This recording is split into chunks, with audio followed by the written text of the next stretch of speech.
Oi, pessoal, tudo bem? Sou o Caio, vou estar acompanhando vocês aqui no nosso curso de Sociologia do Direito.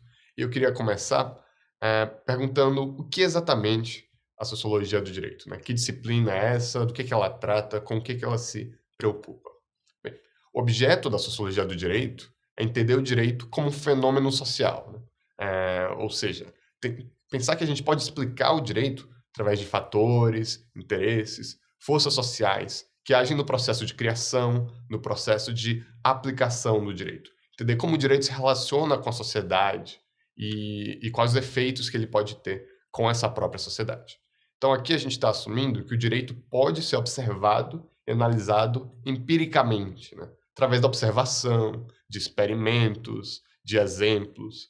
E o objetivo da sociologia vai ser, através disso, fornecer uma visão externa e descritiva do fenômeno jurídico.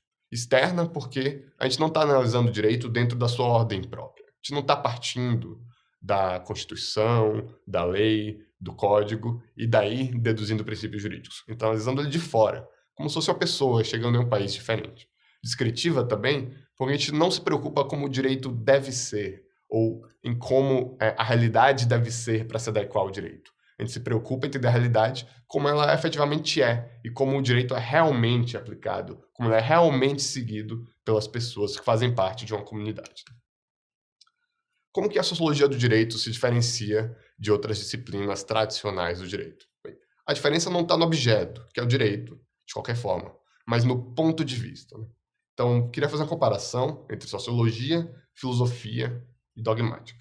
Como a gente disse, diferente da filosofia e da dogmática, sociologia tem uma abordagem empírica, baseada em fatos, na observação, na indução a partir desses fatos, e descritiva, que não se preocupa, a princípio, em alterar a realidade, mas em descrever ela. Um exemplo muito claro, para mim, a gente pode encontrar no artigo 5º da Constituição, no princípio da igualdade, para a gente ver como cada uma dessas áreas se preocupa em analisar isso de uma forma diferente. O artigo 5º diz muito claramente: todos são iguais perante a lei, sem distinção de qualquer natureza. Todos são iguais perante a lei. O que o dogmático do direito percebe aqui? O que o operador, o juiz, o advogado, ele vai entender isso aqui como uma regra, um comando, um princípio, algo que deve ser seguido. Se ele encontrar alguma situação de desigualdade, ele tem que usar esse princípio para corrigir a situação, para dar um valor para essa situação, dizer que essa situação é desigual, portanto, o direito tem que se aplicar aqui para corrigir isso. O filósofo ele não precisa partir necessariamente da Constituição para estudar, mas ele pode se preocupar com aspectos conceituais do princípio da igualdade. O que quer dizer igualdade? Como diferenciar uma situação de igualdade de uma desigual? Como que a igualdade se relaciona com a justiça? O sociólogo não vai ter essas preocupações, nem conceituais, nem prescritivas. Ele vai se preocupar em entender. Bem, como esse princípio funciona na realidade social brasileira? Será que a sociedade brasileira realmente é igual? Será que não existe desigualdade? Será que o direito, o próprio direito, não colabora para tratar essas pessoas de forma desigual? Essas são perguntas da sociologia do direito. Então, daqui a gente pode ter vários temas de pesquisa que são muito produtivos. Por exemplo, como as leis são criadas, né? Que forças sociais fazem parte do processo legislativo, da criação das regras jurídicas? Que interesses, que grupos? Como os tribunais decidem? Será que os juízes decidem somente com base no direito, como eles fundamentam suas sentenças? Ou será que existem outros fatores que afetam esse processo de decisão? Fatores psicológicos, fatores morais, vieses, preconceitos, até interesses individuais? Qual o impacto de decisões judiciais e políticas públicas nas comunidades às quais elas estão destinadas, né? Como a comunidade recebe essa decisão? Como isso muda a vida delas? Quais fatores impedem ou facilitam o acesso à justiça?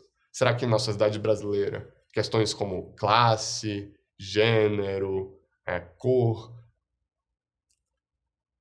não mudam a forma que pessoas diferentes acessam de forma diferente o poder judiciário, com mais ou menos facilidade? Grandes empresas, pequenas pessoas físicas?